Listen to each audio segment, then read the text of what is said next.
You're listening to the Tony Steuer Podcast, where Tony interviews financial literacy advocates who are changing the conversation on money, so you can catch up on the latest trends and ideas in the world of financial literacy and education.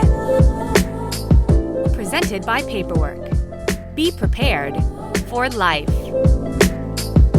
Welcome to the Tony Steuer Podcast presented by Paperwork. I'm pleased to be joined today by Elhaam Mirmohammadi. Elhaam is a financial literacy researcher and instructor, as well as a member of the Financial Intelligence Academy. In this episode, we'll be discussing how financial education can help people improve their lives, along with what's unique about financial issues in Iran and what are common money issues around the globe. Elhaam, welcome to the Tony Steuer Podcast. Thank you for joining me today. I'm delighted to be here, Tony. Thanks for having me. Yeah, well, we're excited to learn more about you and your work. So as a starting point, can you share with us about your origin story? Why did you decide to become a financial literacy advocate? Sure, why not? As we get older, we feel like we got to do things that are more effective. We want to make a difference and, let's say, make the world a better place to live in. Actually, I majored in sociology and I broke into economics and financial journalism. At first, I thought this is where I can help Iranians lead better lives and get informed about things like, how the economy works, the stock market, the power of saving and things like that. I was writing articles on economic concepts in a simple way that can be understandable for people who have no idea about the economy.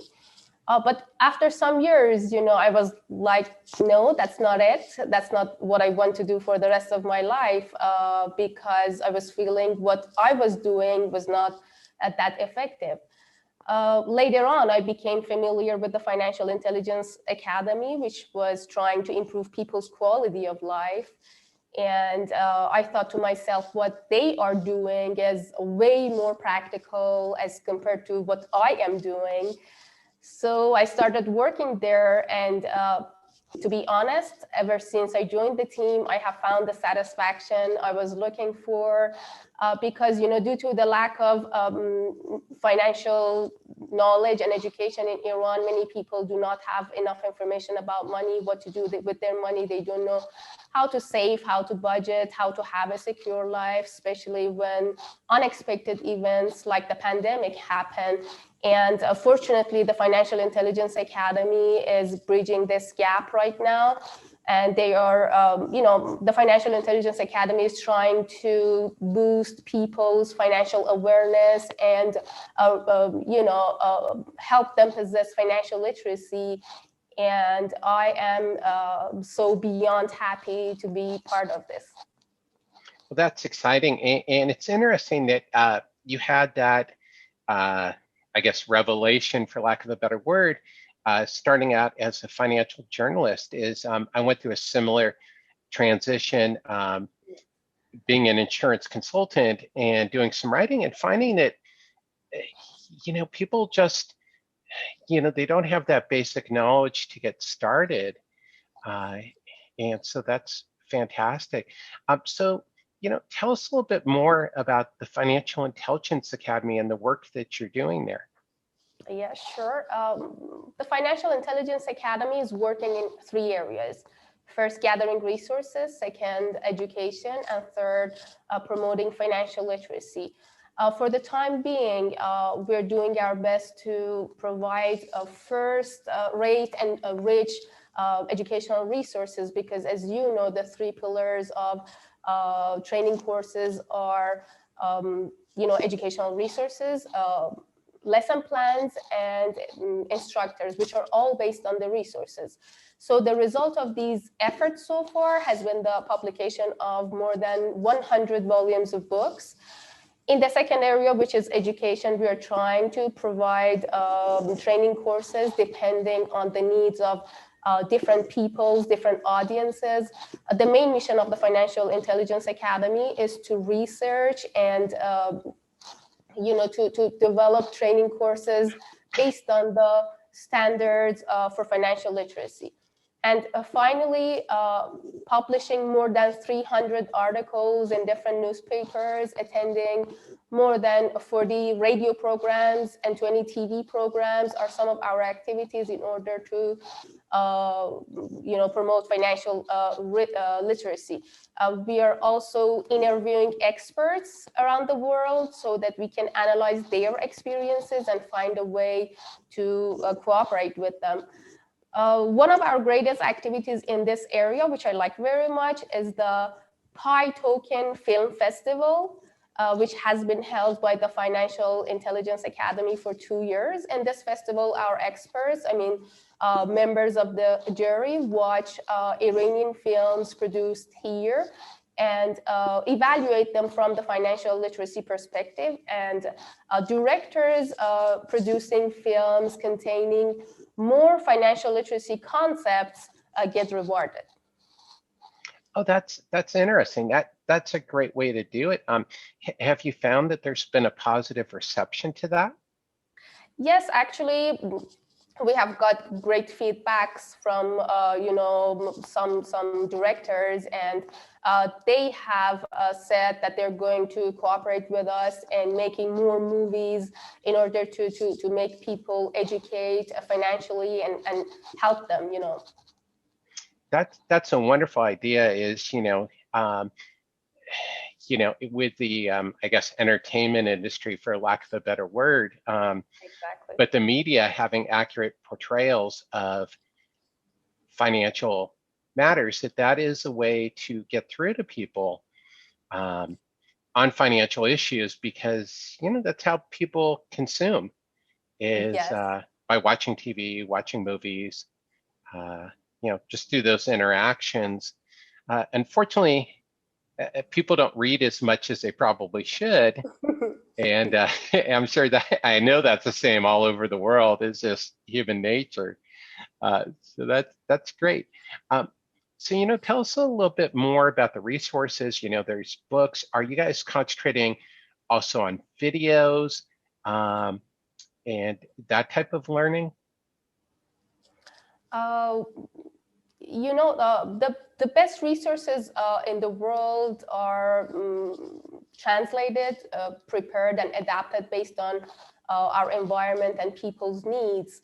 Some of the books translated are some reports like, financial education in Europe, the OECD INFE guidelines on financial education and financial education status, financial education policies in Asia and the Pacific.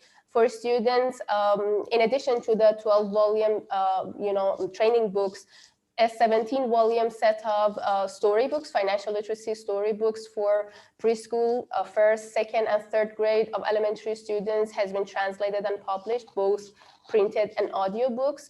A 27-volume set of storybooks for fourth, fifth, and sixth grade of elementary students has also been provided.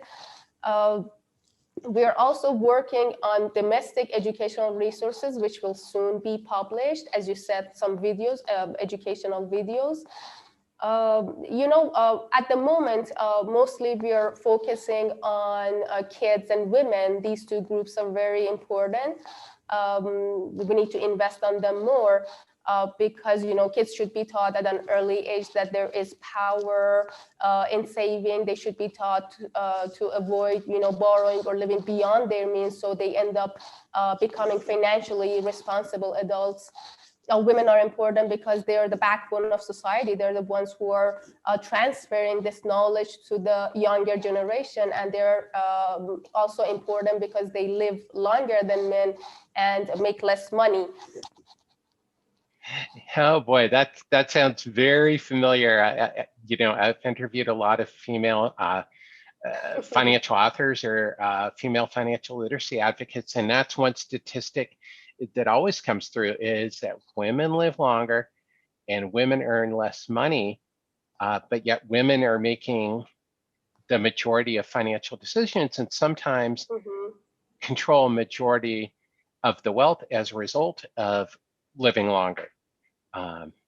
So, that's great. And of course, I completely agree that it should be a part of the education system, financial education, because different studies, and I'm sure you have those studies as well as that kids learn stuff by second or third grade, and they're already set in their patterns in so many different ways that early intervention is so important. It's exciting that you guys are focused on that, and not just focused on, hey, you got to save, but there's more to it to really get the whole person. So, that you're doing all these things is, how do you feel that financial education helps people improve their lives? That's a great question.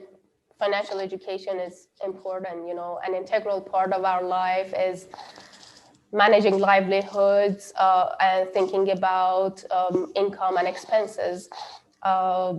So knowing how to manage our finances will bring us peace, comfort, and financial security. Financial education is about freedom of choices. Possessing financial literacy means having more options and choosing the best ones. So if people are not able to plan ahead for their future, if they don't have savings for their kids, or they don't know how to get their money work for them, they're limiting their choices.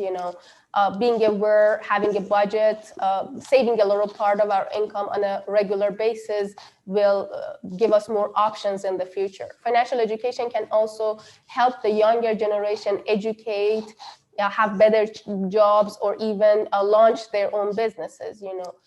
Another significant role of financial education, I assume, is to make people have true beliefs about money. That includes knowledge, perception, and financial skills. Our cultural belief pattern around money is still somehow, let's say, negative or limiting.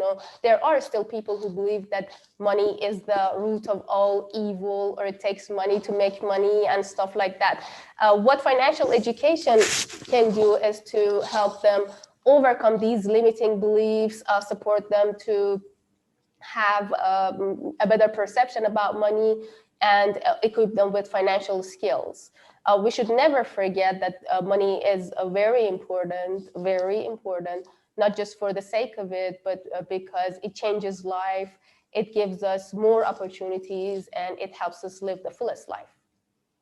Well, that's great. And I love all the positives that you put in there, is that, knowing these things, knowledge is power, essentially, and that if people take control of their money rather than letting money take control of them, is that it will help improve their lives in so many ways. That's fantastic.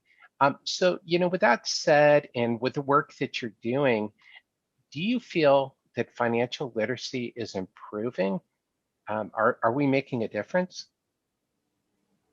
Yes, actually, I think it is improving, because over the last 2 decades, after the financial crisis and now with the pandemic, there has been growing need for financial education. I think the more we go through this path, the more we see the results and the positive impacts of financial literacy education. More educational materials like books, videos, and games are produced, so more people, schools, and institutions pay attention to this issue.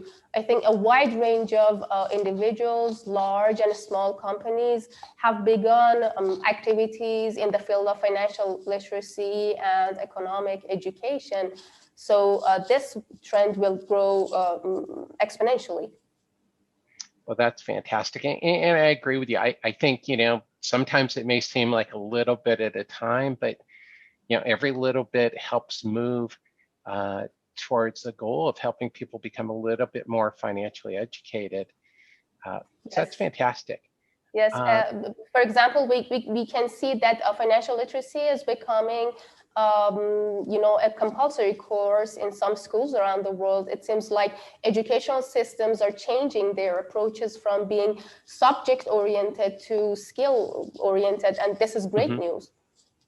Yeah, I completely agree. I think that, it'd be nice if our education systems had a little bit more skill-based and practical knowledge. So that's fantastic.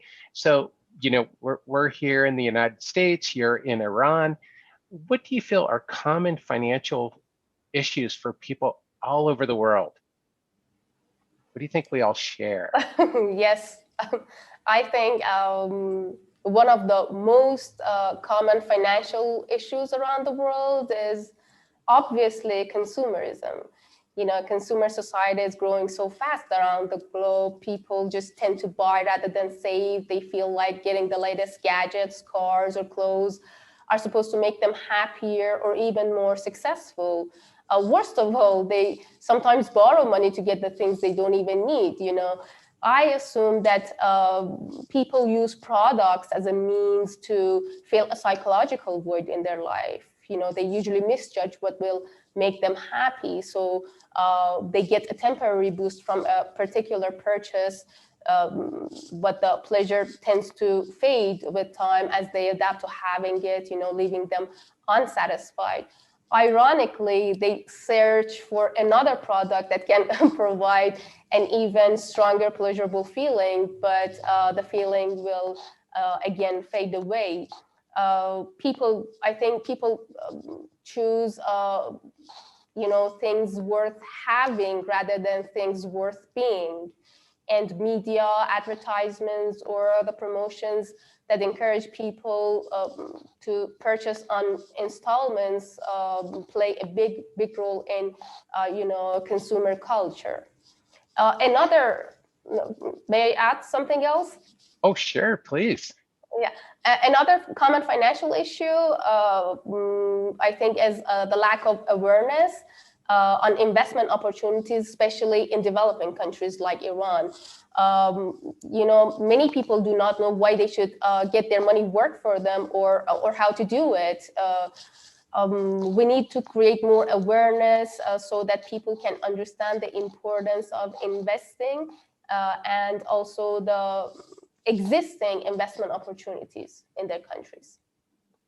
100%. Yeah, that all resonates with me. Is you mentioned installment. Is people don't always understand how credit works and how that spreads out. And also what you mentioned, I think, is interesting about people consumerism, and what you mentioned earlier about movies and things like that. Is that something that the Financial Intelligence Academy works with the directors of movies on? Is consumerism, is that something that's broached? Yes, actually, consumerism is one of the topics. I'm not sure actually about it, but I think over 1 year or two, a movie will be produced about this. That's fantastic. It's so great that you guys are able to help, on that issue, because, people tend to think, and they don't realize that the directors of movies may not be more financially educated than anyone else, and so that they need the education as much as anybody else. So that's fantastic. Yes. That you guys have taken that approach. Yes, that's why we're holding, some meetings with the directors, so that first they can be educated and then start making the films. Definitely, yeah. If you don't educate them, if you don't educate the educators, you can't get anywhere, right? Yes, exactly. Fantastic. So, every country has things that are unique to the country, to the culture, to the people. What's unique about finances in Iran? Well, to be honest, nothing is unique about finances in Iran except the financial problems that people are encountering in this country. I'd rather talk about the unique financial problems in Iran, if that's okay. Oh, sure. Because of the rise of inflation, the sharp rise of inflation, the value of cash savings has lowered, especially in the past 4 years, and this is partly due to the sanctions. As many experts suggest, One of the inflation hedging investments is buying stocks.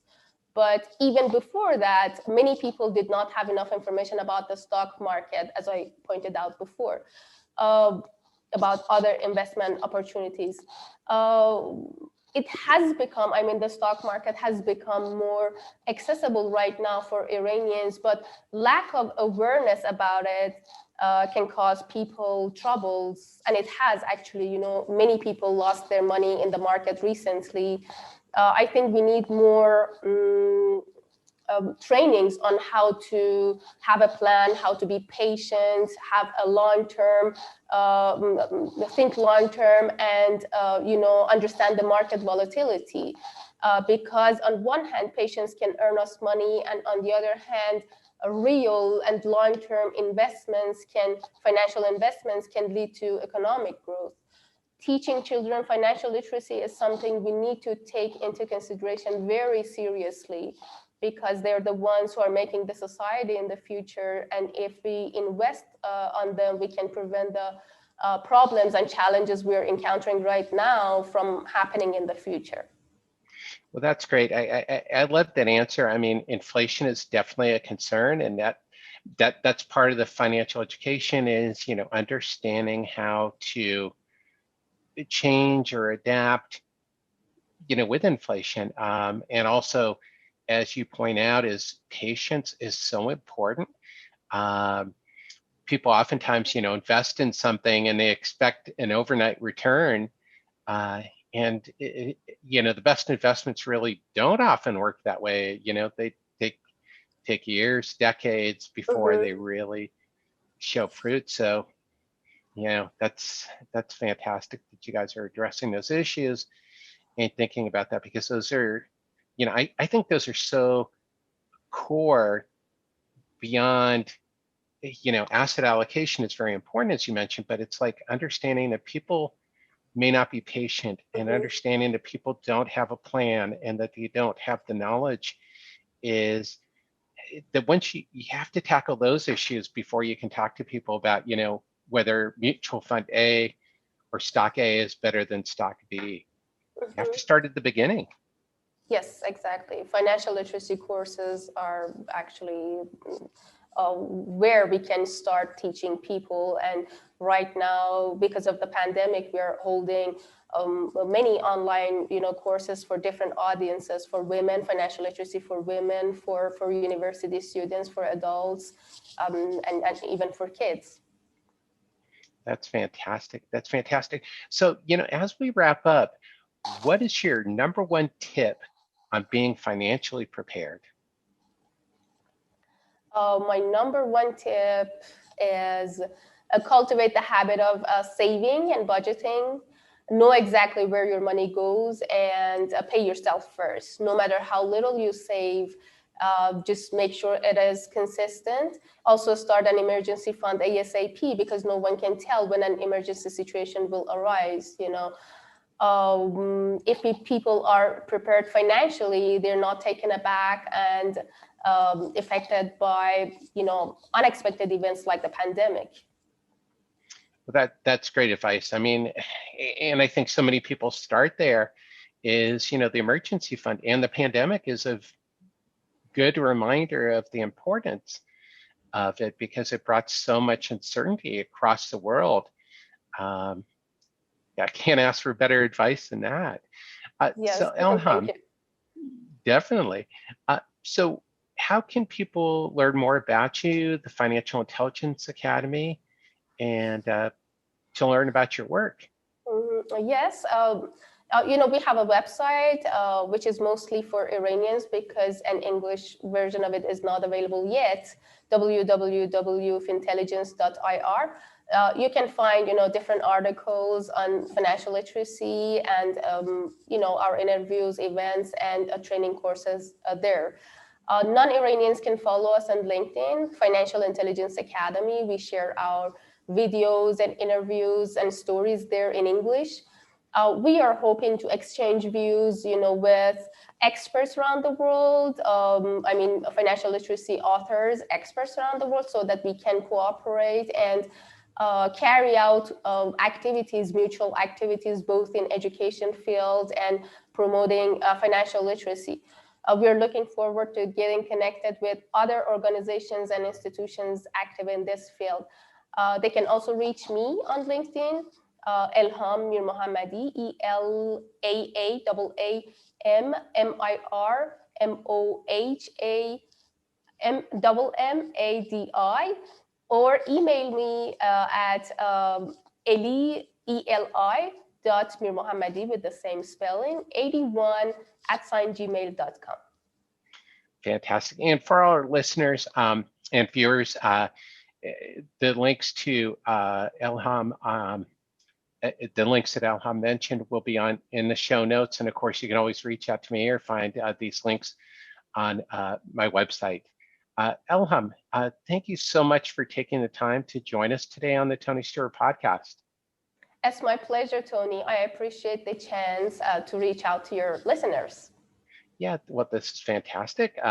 Thanks again. And thank you, everybody, for tuning in to the Tony Steuer Podcast. Until next time.